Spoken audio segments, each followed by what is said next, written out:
अजर अमर त्रय काल जो अनंत चेतन, निज अनुभव से जान जात जो शांति तेज घन। निर्विकार निर्द्वंद सदा सर्वोपरि सोए, हित दिव्यरानि उद्बोधक होए। विघ्न हरण मंगल करण, तेहि नित्य ध्यावत, शेष झुकावत दास। श्री गुरुवर के चरण चित। बोलिए सदगुरुदेव की जय। नित्य नियमानुसार सद्गुरु कबीर साहब विरचित बीजक के कहरा प्रकरण से प्रथम कहरा पर विचार किया जा रहा है। सद्गुरु कबीर साहब अगली पंक्ति में कहते हैं, जब ही सावत आनि पहुँचे पीठ साठ भल हैं, खाड़े लोग तुम सब देखे कहें काऊ के न छुटी हैं। एक तो नेहुर पाँव पर बिनवे बिनती किए नहीं माने हो, अन चिन्हे रहे न किए चिन्हारी सो कैसे पहचान दे हो। लिन न बुलाए बात नहीं पूछे केवट गर्भतन भूले हो, जाकर गांठ समर कछु नाही सो निर्धनिया होए डोले हो। जिन समयुक्त अगमन कह राखिन मरि हरिन मच्छवरि ढेहरि हो, जेकर हाथ पाँव कछु नाही धर्म लागते ही सो हरि हो। तो सद्गुरु कबीर साहब कहते हैं, जब भी सावत आनि पहुँचे पीठ साठ भल टूटी है। सावत का तात्पर्य होता है सावत। यहाँ पर सावत का अर्थ है सामत।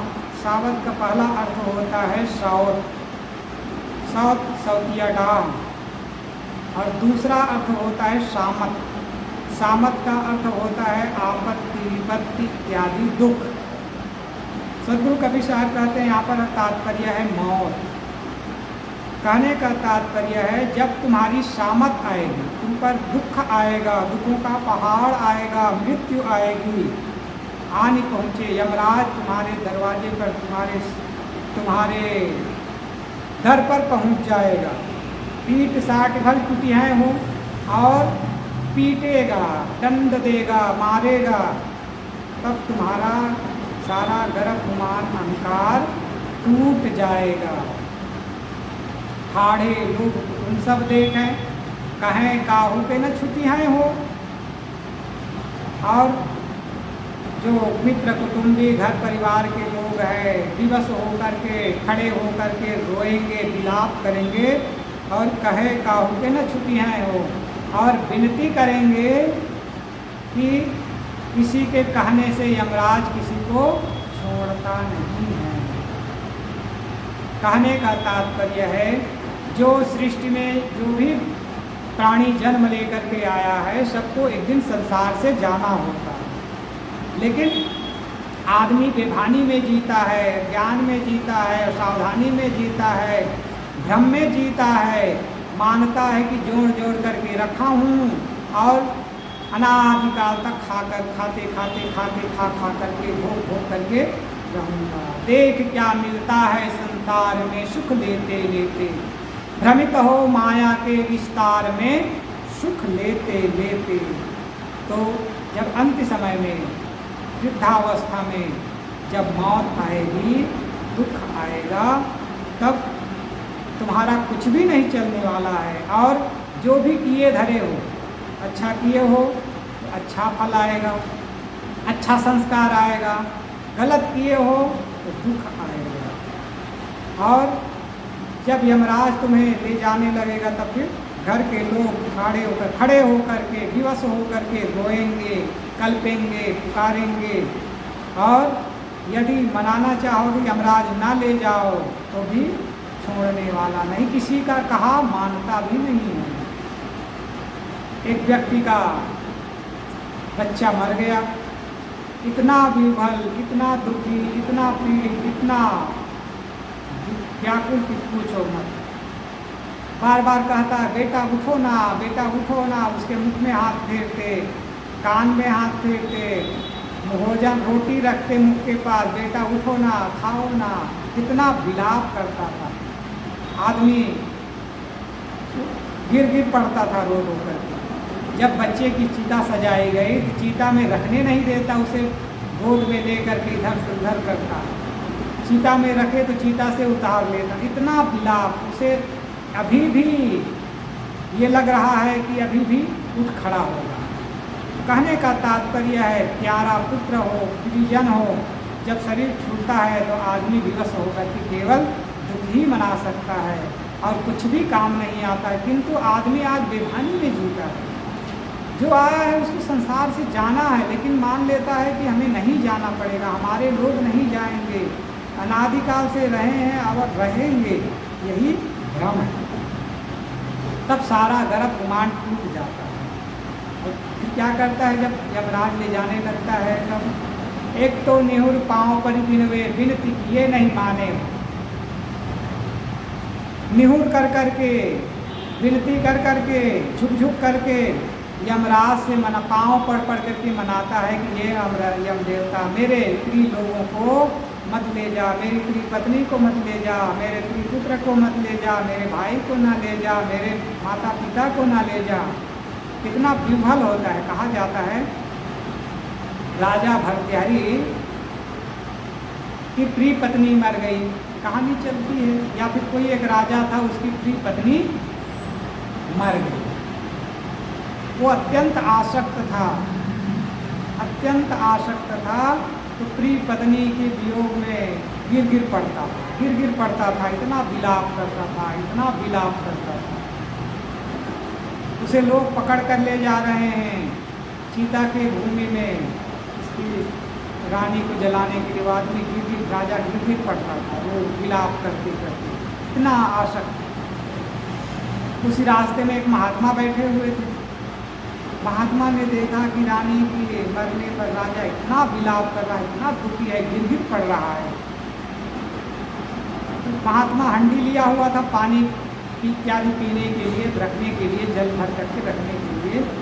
उसने क्या किया, राजा के नज़दीक आते ही, लोगों के नज़दीक आते ही हंडी को हाथ से ज़बरदस्ती छोड़ करके गिरा दिए। जब हंडी गिर गई, टूट गई, तो चिल्ला चिल्ला करके जोर जोर से दहाड़े मार मार करके महात्मा चिल्ला चिल्ला करके रोने लगा, हाय मेरी हंडी, हाय मेरी हंडी। राजा रो रहा था, हाय मेरी रानी, हाय मेरी रानी, हाय मेरी प्रिय रानी, हाय मेरी पत्नी, तुम कहाँ चली गई, मैं तेरे बिना कैसे जीऊँगा। राजा विलाप कर करके रो रहा था। तो उसको देख करके राजा, जो साधु था, सन्यासी था, वो हंडी को गिरा करके फोड़ दिया जानबूझकर और रोने लगा, हाय मेरी हंडी, हाय मेरी हंडी, तू प्रिय हंडी, अब मैं कहाँ से लाऊं हंडी, तेरे समान हंडी कहाँ से मिलेगी हंडी, तू इतनी प्रिय थी, तू मेरे गुप्त प्रकट सारे अंगों को जानती थी, तेरे साथ में जीवन बिताया था। खूब विलाप करना। राजा अपना रोना धोना छोड़ के, विलाप करना छोड़ के, रानी का व्यामोह छोड़ करके महात्मा को देखने लगे। आश्चर्यचकित हो गए, ये कैसा महात्मा है, एक हंडी फूट गई उसके लिए रोता है। राजा कहता है, हे महात्मा जी, छोटी सी हंडी के लिए इतना दुखी क्यों होते हो। तो महात्मा कहता है, यही तो मेरा सब कुछ था, यही तो मेरा संगनी था, यही इसी से तो मैं उपयोग करता था, ये मेरे सारे गुप्त प्रकट अंगों को जानता था, ये मेरा जीवन आधार था, ये टूट गई, अब मैं कैसे रहूँगा, कैसे जीऊँगा, इसके बिना कैसे मेरा जीवन बीतेगा। तब महाराजा ने कहा, अरे ऐसे मैं 10 हंडी ला के दे देता हूँ, एक हंडी के लिए विलाप कर रहे हो और महात्मा होकर के। तब महात्मा कहते हैं, तुम भी तो राजा हो, आप भी तो राजा हैं, एक रानी मर गई तो 10 इससे सुंदरी सुंदरी रानी से शादी कर लो, एक रानी के मरने पर विलाप कर रहे हो, संसार के प्राणी सब मरने वाले हैं। तब राजा को होश आया, अरे मेरे को ही समझा रहे हैं। तो कहने का तात्पर्य है, तब राजा का विलाप समाप्त हुआ, समझ हुई और लगा कि अरे सब प्राणी मरने वाले हैं, कितना भी प्रिय हो एक दिन संसार से जाना होगा। तो आदमी, कहने का तात्पर्य, एक तो निहुर पाँव पर गिने, विनती किए नहीं माने, विनती कह करके मनाना चाहता है कि मेरे प्रिय लोगों को मत ले जाओ, लेकिन यमराज, मौत ऐसा काल अपरबल है कि किसी को नहीं छोड़ता, सबको उठा करके ले जाता है। और आदमी के जीवन भर के कर्मों का फल मिलता है। इसीलिए कहा जाता है अर्थी उठने के पहले जो जीवन का अर्थ समझ लेता है उसका जीवन सार्थक हो जाता है, और जिसने अर्थी उठने के पहले जीवन का अर्थ नहीं समझा उसका जीवन व्यर्थ हो जाता है। मनुष्य जीवन मिला हुआ है, उसे सार्थक बनाए, सफल बनाए, तो जीवन रहते जीवन सफल। आदमी के गुनाहों का बोझ इतना होता है मरने के समय कि आदमी का चित्त दुखी होता है। कहा जाता है एक शराबी खूब शराब पीता था, खूब दाम रहता था, शराबी मर गया। शराबी मर गया तो शराबी की आत्मा को यमराज लेने आया। और जीव लेने तो आया, लेकिन जीव को ले करके उसकी चिता भूमि तक देखा, एक शराबी क्या किया, इसका क्या गति होगी, लोग क्या कहते हैं, सुनने के लिए यमराज रुक गया, जीव को लेकर के, आत्मा को लेकर। और जब चिता भूमि में जला दिया तब यमराज पूछता है, ऐ बेवकूफ, तू इतने बराती लेकर के क्यों आया था शमशान भूमि में? डांटते हुए यमराज पूछता है, अरे मूढ़ मनुष्य, इतने बराती लेकर के क्यों आया? क्या तुम्हारा साथ देगा? क्या तुम्हारे साथ जाएगा? तब वो कहता है, शराबी की आत्मा कहती है कि मैं इतना पाप किया, इतना दुष्ट कर्म किया, इतना शराब पिया, कबाब खाया, हड्डी खाया, मांस खाया, प्राणी मारा, उल्टा सीधा किया, जुआ खेला, शराब वेश्यागमन किया, तो इन गुनाहों के भार को, इन गुनाहों को छिपाने के लिए और गवाही देने के लिए कि मैं इतना गलत नहीं हूँ, गवाही देने के लिए गवाहीदार लाया हूँ। इतने बराती जो लेके आया हूँ वो बराती मेरे गवाही हैं, मेरी गवाही देने के लिए आया। राज ने कहा, अरे मूर्ख, तेरी कोई गवाही चलने वाली नहीं है, तेरे सारे बराती, मेरे बरातियों की गवाही कहीं काम नहीं आने वाली है। तूने जो किया है उसका फल मिलेगा। फिर ये बता, तू 4 के कंधों पे चल के क्यों आया? पैदल चल के आ सकता था। तो उसने कहा, मैं चल न सका गुनाहों के भार से, इसलिए 4 के कंधे पे चल के तैयार आया। उसने कहा, मैं गुनाहों के भार इतना था मेरे जीवन में कि पैदल चल नहीं सका, तो मैं 4 के कंधों पे चल के आया। तो अर्थी ले जाया जाता है तो 4 के कंधों पे लाद के ले जाता है। अर्थी और डोली दोनों की समान दशा होती है। डोली में भी 4 कहार होते हैं और अर्थी में भी 4 लोग होते हैं। एक बार की घटना है, एक डोली शादी होकर के आ रही थी, दुल्हन आ रही थी डोली में बैठ कर, और एक अर्थी, एक व्यक्ति की अर्थी जा रही थी। ऐसा संयोग कि गांव के बाहर दोनों का संयोग हो गया। विचित्र संयोग था, इधर से अर्थी वाले लोग अर्थी लेकर के जा रहे थे, उधर से शादी वाले लोग डोली लेकर के आ रहे थे। तो जैसे ही दोनों सामने आमने होता है तब डोली पूछती है, बहन तुम भी 4 के कंधों पे, मैं भी 4 के कंधों पे, तुम कहाँ जा रही हो और मैं कहाँ जा रही हूँ? तब अर्थी कहती है, बहन मेरा एग्जिट है, तुम्हारा एंट्री है। मैं तो बाहर हो गया, मेरा तो समय पूरा हो गया, अब मैं शमशान में जा रही हूँ, तुम्हारी एंट्री हो रही है। 4 की कंधों पे तू डोली में बैठ करके तू संसार में प्रवेश कर रही है, और मैंने संसार को देखा, मुझे कुछ भी नहीं मिला, और मैं सूछे हाथ, खाली हाथ यहाँ से बाहर जा रहा हूँ। मेरी एग्जिट है तो तेरी एंट्री है। डोली ना डोली बोल सकती है ना अर्थी बोल सकती है, लोगों को समझाने के लिए बात है। तो कहने का तात्पर्य है, आदमी विनती करता है, घर के प्रिय लोग मरते ही पुकारते हैं, विलाप करते हैं, लेकिन कोई छोड़ने वाला नहीं, कोई बचाने वाला नहीं होता है, कोई विनती काम नहीं आती है। जो किए गए कर्म है वही साथ जाता है। आगे कभी साहब कहते हैं, अनचिन्हे रहो न किए चिन्हारी, सो कैसे पहचान पे हो। जीवन भर तो तूने अपने आप को पहचाना नहीं, अपने आप को जाना नहीं, साधना भक्ति संयम का काम किया नहीं, फिर अंत दशा में क्या पहचानोगे। अब कोई मरने के बाद किसी आदमी से कहे, मरने वाले मरे हुए मृतक शरीर से कहे कि राम नाम सत्य है, क्या सुनने वाला सुनेगा? सुनने वाला चला गया, फिर राम नाम सत्य ही कहना बेकार है। अंत समय में आत्मा का बोध भी नहीं हो सकता है। जीवन भर आदमी बेभानी में जीता है, अज्ञान में जीता है, नासमझी में जीता है, मोह में जीता है, भ्रम में जीता है और संसारिक प्राणी पदार्थों को इकट्ठा करके मानता है कि यही मेरा सब कुछ है, यही साथ जाएगा।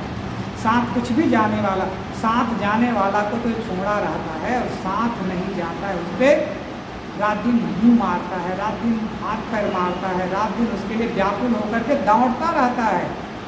दौड़त दौड़त दौड़िया जहाँ तक मन की दौड़, दौड़ थका मन फिर भया, वस्तु था आदमी रात दिन धन के लिए, पदार्थ के लिए, प्राणी के लिए, जमीन के लिए, मकान के लिए, दुकान के लिए, फैक्ट्री के लिए, धन कमाने में रात दिन दौड़ता है, लेकिन अपने आप की पहचान नहीं करता। ये शरीर तेरा नहीं है, शरीर तो एक खोल है, शरीर के अंदर रहने वाला जीवात्मा ही तेरा स्वरूप है, उसे समझ।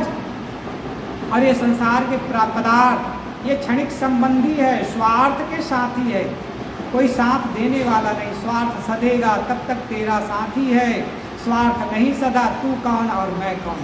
बेटा कह देता है बाप को कि तुम मेरे बाप नहीं हो, बाप बेटे को कह देता है जब लड़ाई होती है तुम मेरे पुत्र नहीं हो। पति पत्नी से कह देता है कि तुम मेरी पत्नी नहीं हो, जाओ यहाँ से। पत्नी पति को कह देता है तुम मेरे पति, तुम्हारा तुमसे कोई काम नहीं। अलग अलग होता है सब, क्यों? सब स्वार्थ के साथ। लेकिन आदमी इतना बेभानी में जीता है कि मेरा मेरा मेरा मेरा है करता, मूल जन्म भर मरता। एक जब लड़ाई होती है तुम मेरे पुत्र नहीं हो। पति पत्नी से कह देता है कि तुम मेरी पत्नी नहीं हो, जाओ यहाँ से। पत्नी पति को कह देता है तुम मेरे पति, तुम्हारा तुमसे कोई काम नहीं। अलग अलग होता है सब, क्यों? सब स्वार्थ के साथ। लेकिन आदमी इतना बेभानी में जीता है कि मेरा मेरा मेरा है करता, मूल जन्म भर मरता। एक दिन मिट्टी के नीचे वह पड़ा पड़ा है सड़ता। तो अपने आप की पहचान करो, तू शुद्ध चेतन आत्मा है। ये सब न तू मन है, न बुद्धि है, न धन है, न जमीन है, न मकान है, न शरीर है, न ये सब कुछ तेरा है। तू खुद तू अपना स्वरूप है, चेतन आत्मा ही तेरा तत्व है। उसे जान समझ, वही तेरे साथ जाएगा। साथ क्या जाएगा? वो अकेला आता है, उसी के रहने से शरीर कंचनवत लगता है। और जिसके रहने से शरीर कंचनवत लगता है उसे तो भूला है। और जो मिट्टी है, मिट्टी को बटोरता है। एक आदमी था, मिलने आया, धनी आदमी था, संपन्न आदमी था। तो मिलने वाले जो लाए तो उसने कहा ये बहुत धनी आदमी है। तो उनसे कहा गया हाँ ये बड़ा कबाड़ी होगा। तो आदमी इतना घूर करके मुंह बनाते हुए देखता है कि कबाड़ी करता है, मैं कबाड़ का काम तो नहीं करता। मन ही मन वो सोचने लगा। तब उनसे कहा गया आपके पास बड़ा भवन होगा, बड़ा मकान होगा, तो मकान में लोहे के टुकड़े, सीमेंट के टुकड़े, ईंट के टुकड़े, लकड़ी के टुकड़े और धातु, सोना, चांदी इत्यादि के टुकड़े ज़्यादा होंगे। कागज़ के टुकड़े ज़्यादा होंगे, रुपये पैसे कागज़ हैं, कागज़ के टुकड़े ज़्यादा होंगे। कुछ कपड़े के टुकड़े ज़्यादा होंगे, कुछ फर्नीचर के टुकड़े ज़्यादा होंगे, कुछ और बर्तन के टुकड़े ज़्यादा होंगे। यही सब तो होगा ना, ये सब कबाड़ ही तो है। तब उसे लगा हाँ सब कुछ कबाड़ है, पूरा संसार कबाड़ खाना है, हो हल्ला ही है। लेकिन आदमी उसी को सत्य मानता है, अपने आप को तो नकली मान लेता है, झूठ मान लेता है। जो नकली है उसे सत्य मान लेता है। घर, जमीन, परिवार, पुत्र, मकान, जमीन, धन, रुपये, पैसे, सोना, चांदी, महल, मकान, दुकान, फैक्ट्री, सत्य मान करके फूला फूला घूमता है, जो चेतन आत्मा है उसे भूला रहता है, ये कल्याण होने वाला नहीं है। लिन न बुलाए बात नहीं पूछे केवट गर्भतन बोले हो। जब तेरी अंत दशा होगी तो क्या होगा? लिन न बुलाए बात नहीं पूछे, तुमसे कुछ भी पूछेगा नहीं, और पीटते हुए मारते हुए यमराज तेरे जीव को निकाल कर ले जाएगा, पूछने वाला नहीं। तू बहाना बनाएगा तो भी तेरा बहाना चलने वाला नहीं है, तेरा प्रमाद काम आने वाला नहीं। एक आदमी था, तो क्या कहता था? मैं ऐसा लात मारूं, मैं इतना शक्तिशाली हूँ कि लात मारूं तो पानी की पिचकारी निकलेगी, और डंडा मारूं तो केवल पेड़ रोक सकता है, कोई इंसान नहीं। शक्ति का घमंड, बल का घमंड था उसे। और जब उनसे कहा गया, अरे इतना प्रमाद पूर्वक बोलना, प्रमाद करना अच्छा नहीं है, एक दिन शरीर ऐसा होगा कि दुखी होगे, रोगे, पछताओगे, शरीर असक्त हो जाएगा। उसने कहा, मैं मरूंगा नहीं, यदि मरने की बेर समय आएगा तो मैं उठ के बैठ जाऊंगा। वो घमंड में कहने लगा। ऐसा संयोग कि जवानी में ही उसको खालिद जैसा हो, हाथ पैर चलना बंद। अब पानी से पिचकारी, पैर मारूं तो पानी की पिचकारी निकलेगी जमीन से, ये घमंड था। अब पैर में जितना घमंड था कि पैर मारूं तो पानी की पिचकारी, पैर उठाना मुश्किल हो गया। और कहा था कि हाथ से डंडा चलाऊं तो पेड़ ही रोक सकता है, कोई किसी प्राणी में कोई ताकत नहीं कि मेरे डंडे को, इतना घमंड। हाथ उठाना मुश्किल, और कहता था कि मौत आएगी तो उठकर बैठ जाऊंगा, मैं देखता हूँ कैसे मुझे ले जाएगा। अब खाली जो हो गया तो बिस्तर में पड़ा पड़ा मृत्यु हो गई। अब कौन पूछे उसे कि कैसे चलेगा? तो एक प्रमाद है, तो दुनिया के लोग प्रमाद में जीते हैं। कभी साहब कहते हैं, निम्न बुलाए बात नहीं पूछे, जब यमराज ले जाएगा तो पूछेगा नहीं, बताएगा नहीं, खट से आएगा और छट से ले जाएगा, तो पछताते रहेगा, करते करते करते और ले जाएगा। वैसे नोटिस मिलती है, सिर के बाल पकते हैं, पहली नोटिस आ गई, आँखों पे चश्मा लग गया, दूसरी नोटिस आ गई, कान से कम सुनाई देना, तीसरी नोटिस आ गई, दांत उखड़ने लगे तो चौथी नोटिस आ गई, अब पांचवे में सीधे वारंट आ गया। नोटिस तो दिया यमराज ने, लेकिन तू बेभानी, संसार के सभी प्राणी बेभानी में जीता। बाल सफ़ेद हुए तो उजले कर लेते हैं, बाल सफ़ेद हुए तो रंग लगा करके काले कर देते हैं। मानो वो कहता है, कैसा बेवकूफ़ आदमी है, बाल काले सफ़ेद हो गए तो लगा रहा है, तो छोड़ने वाला नहीं। आँख कमज़ोर हो गई तो चश्मा लगा लिया, कान कमज़ोर हो गए तो मशीन लगा लिए सुनने के लिए, दांत उखड़ गए तो नए नए दांत नकली लगा लिए। ये तेरा बहाना काम आने वाला नहीं है, एक दिन नोटिस आएगी और तुझे उठा करके ले जाएगा। कभी साहब कहते, निम्न बुलाए बात नहीं पूछे केवट गर्भतन बोले हो। और तूने तो सद्गुरु संतों के सानिध्य में नहीं गया और गर्वपूर्वक बोलता था, अहंकार पूर्वक बोलता था, घमंड में जीता था। मेरा जैसा सुंदर कौन, मेरा जैसा धनी कौन, मेरा जैसा बलवान कौन, मेरा जैसा बुद्धिमान कौन, मेरे जैसे गुणवान कौन, घमंड में फूलकर बोलता था। संतों के सानिध्य में नहीं जाते थे, संतों को देख करके तिरस्कृत करते थे, संतों को देख करके भाव चढ़ाते थे, नाक टेढ़े करते थे, मुंह टेढ़े करते थे, घमंड में जीते थे। लेकिन जब यमराज आया तो तेरा सारा कुछ चूर्ण हो गया, तेरा घमंड चला, न धन गया, धन काम आया, न पद काम आया, न जमीन काम आया, न दुकान काम आया, न पत्नी काम आया, न पुत्र काम आया, न संबंधी काम आया, सब कुछ खाली हाथ चला और सारा घमंड छूट गया। एक आदमी था, वो कहता था, मुझे इतना घमंड था, इतना धन, फैक्ट्री थी, फैक्ट्री का घमंड, मेरे परिवार में 3 भाई तो 3 भाई और बच्चे ढेर सारे, सबका घमंड था, परिवार का घमंड, धन का घमंड, जमीन का घमंड, फैक्ट्री का घमंड, 2-2 भवन है, भवन का घमंड, बहुत घमंड पे जीता था। खाली मार दिया महाराज जी, अब मेरा सारा घमंड क्यों? चल तो पाता था लेकिन उतना नहीं चल पाता था, अपना काम कर लेता था, गाड़ी से अपनी फैक्ट्रियाँ भी चल लेता था, लेकिन अब उसका सारा घमंड, वो खुद कहा था मेरा मैं घमंड करता था बल का, धन का, जमीन का, पुत्र का, परिवार का, कोई काम नहीं आया, कुछ काम आने वाला। जब शरीर से असक्त हो गए तब घमंड चूरना हुआ तो क्या मतलब। हाँ, तब भी जाग गए तो कोई बात नहीं, कम से कम समझ तो हो गई। लेकिन शक्ति रहती, ऊर्जा रहती, शरीर स्वस्थ रहते, बुद्धि सुंदर थी, तब यदि जाकर के सत्संग करते, संतों के सानिध्य में बैठ कर के अपने को समझते, बूझते, धर्म परमार्थ का काम करते तो कितना अच्छा होगा। लेकिन आदमी अहंकार में और अहंकार में बोलता है। इसीलिए मंदिरों में जब जाया जाता है तो जूता बाहर निकालना, ये प्रतीक है। धर्म स्थल में जाने के पहले जूता बाहर खोलो, अर्थात अहंकार रूपी जूता को उतारने के लिए कहा जाता है। ये जूता, पैर का जूता भी निकालो, उतारो धर्म स्थान में प्रवेश करने के पहले, और अहंकार के जूता भी उतार कर जाओ, तभी घर कर मिलेगा, संतों से ज्ञान मिलेगा, तुम्हारी झोली भर जाएगी। विनम्रता से जाओगे तो तुम्हारा ज्ञान का झोली भर जाएगा। कबीर साहब कहते हैं, जाकर गांठ समर कछु नाही, सो निर्धनिया होए बोले हो। जिसके पास कुछ भी समर नहीं था, समर मतलब राह का खर्च कुछ भी नहीं था, अर्थात जिसके पास कुछ भी नहीं था, सो निर्धनिया होए बोले, और निर्धन होकर के डोलता है। संसार के सभी मनुष्य क्या है, गांठी में कुछ भी इकट्ठा नहीं करता है, धन इकट्ठा नहीं करता, शुभ संस्कारों की पूंजी इकट्ठा नहीं करता है। सेवा, परोपकार, दान, धर्म इत्यादि, दया, क्षमा, करुणा, प्रेम, क्षमता इत्यादि की पूंजी इकट्ठा नहीं करता है।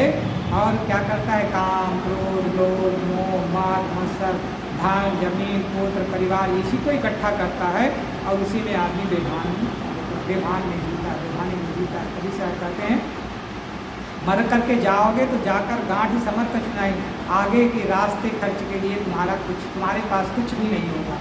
रास्ते के खर्च के लिए जिस आदमी के पास कुछ ना हो और सफ़र लंबी हो, तो आदमी व्याकुल होकर के, पीड़ित होकर के यात्रा करेगा, दुखी होगा, तड़पेगा, पछताएगा, प्राण पखेरु भी होगा।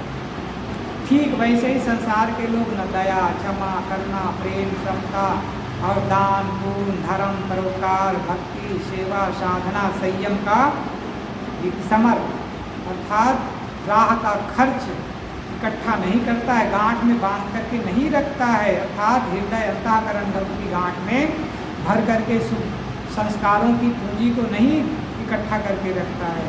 फिर मरता है तो निर्धनिया होए डोले हो, भिन्न भिन्न खानियों में जा कर के, पशु पक्षियों में जा कर के डोलता है, दुख सहता है। देखो चिड़िया को देखो, दाना कहीं मिल गया तो चुग लिए, बरसात में तो घोंसला बिक जाता है। बंदरों को देखो, यहाँ से वहाँ उछल कूद कर रहे हैं, बरसात में कहीं छिपके। गायों को देखो, बेचारी क्या करती, बारिश होती तो यहाँ वहाँ छिपकी भागती।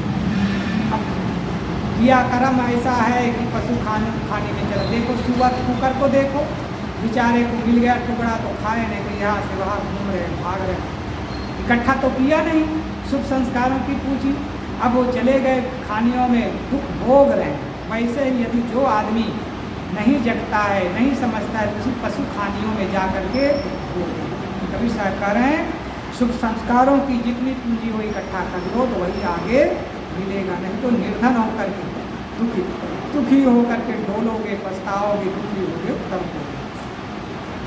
जिन संयुक्ति अगमन के राखी धरी मच्छ भरी देहरी हो। अगली पंक्ति में कबीर साहब कहते हैं, जिस व्यक्ति ने पहले से सावधानी रख करके युक्ति पूर्वक आगे के लिए इकट्ठा करके अपने बखारी में अन्न रख दिया, धरी मच्छ भरी देहरी। अब यहाँ कहारा प्रकरण चल रहा है, तो कहारा का मतलब है, कहार लोग मछली मारते थे, मछली सुखाते थे और बरसात के लिए सुखा करके भून करके रखते थे। तो उसका एक उदाहरण दे रहे हैं, उस उदाहरण के माध्यम से समझाना चाहते हैं कबीर साहब। तो जिस कहार ने या जिस व्यक्ति ने पहले समझदारी रखा और समझदारी से युक्तिपूर्वक जीवन जिया और दान, धर्म, परोपकार, भक्ति, संयम, साधना इत्यादि शुभ संस्कारों की पूंजी को इकट्ठा आगे के लिए इकट्ठा कर करके धर करके अपने बखारी में अर्थात अंतःकरण की बखारी में इकट्ठा कर लिया, गांठी में भर लिया, तो वो क्या है, वो व्यक्ति समझदार कहलाता है। जो व्यक्ति समझदारी नहीं करता है, समझदारी नहीं रखता है, बेईमानी में जीता है, उसे केवल पछताना ही हाथ आता है। तो समझदार वो व्यक्ति है जो समय रहते जाग जाता है, दान धर्म सेवा परोपकार आगे भाव के लिए, क्योंकि ये जीवन मिला हुआ है तो आगे भी जीवन मिलेगा।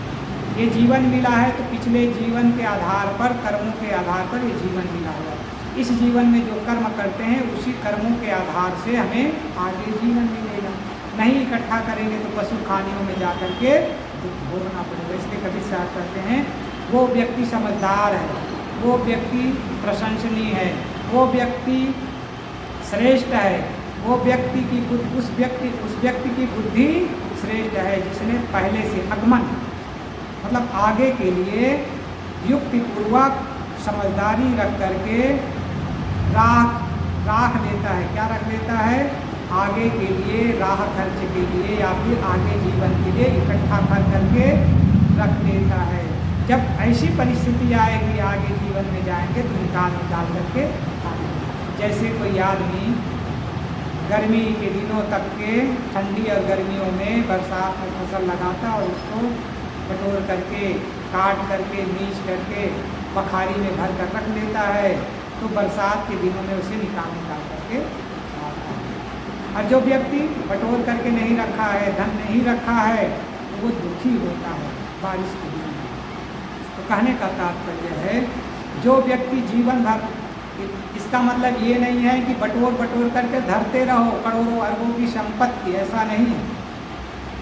साईं इतना दीजिए जामे कुटुंब सभाए, मैं भी भूखा ना रहूं साधु भूखा जाए, इतना धन जिससे जीवन गुजर चल जाए। ये यहाँ रुपये पैसे धन की बात नहीं कहा जा रहा है, यहाँ शुभ संस्कारों की पूंजी इकट्ठा करो और वही सुगुण साथी जीव के रहे चोर मगमार, आयु भर रक्षा करे जब तक अंतन सांझ। विशाल देव कहते हैं सुगुण साथी जीव के, सुगुण ही साथी होता है जीव का। जहाँ चोर मगमार, यहाँ काम क्रोध लोभ मोह मत्सर इत्यादि चोर हैं। आयु भर रक्षा करे, सुगुण ही रक्षा करते हैं जब तक देर सजा। कबीर साहब कहते हैं अंत समय में, संध्या समय में, मृत्यु बेला में या फिर मृत्यु के बाद तुम्हारा सुगुण ही साथ होता है। तो आज इतना ही सदगुरु कबीर साहब इन साखियों के इस पद के माध्यम से बताना चाहते हैं कि तुम्हारा शरीर नाशवान है, छूटने वाला है, तो बेईमानी में जीता है तो एक दिन तो शरीर छूट जाएगा, लेकिन पछताते पछताते जाएगा। जीवन रहते अर्थी उठने से पहले जीवन का अर्थ जो समझता है उसका जीवन सार्थक होता है। इसलिए बंधुओं, हम आप सबको मनुष्य का जीवन मिला हुआ है, जीवन का अर्थ समझो। ये जीवन मिला हुआ है मोक्ष के लिए, ये जीवन मिला हुआ है कल्याण के लिए, ये जीवन मिला हुआ है भक्ति संयम साधना के लिए, ये जीवन मिला हुआ है दान धर्म परोपकार के लिए। यही काम करते हैं कि जीवन का अर्थ समझा गया और अंततः मुक्ति प्राप्ति कर लिए तो जीवन सार्थक हो गया। और जिसने अर्थी उठने के पहले जीवन का अर्थ नहीं समझा उसका जीवन व्यर्थ हो गया और रोते पछताते हुए जाएगा और वही पशु खाने में जा कर के दुख भोगेगा, पेट भर दुख भोगेगा, रोएगा, फिर कुछ काम आने वाला नहीं। इसलिए जागो, उठो, समझो और अपने जीवन के अर्थ को समझकर जीवन को सार्थक करो, तभी तुम्हारा मंगल है। बोलिए सद्गुरुदेव की।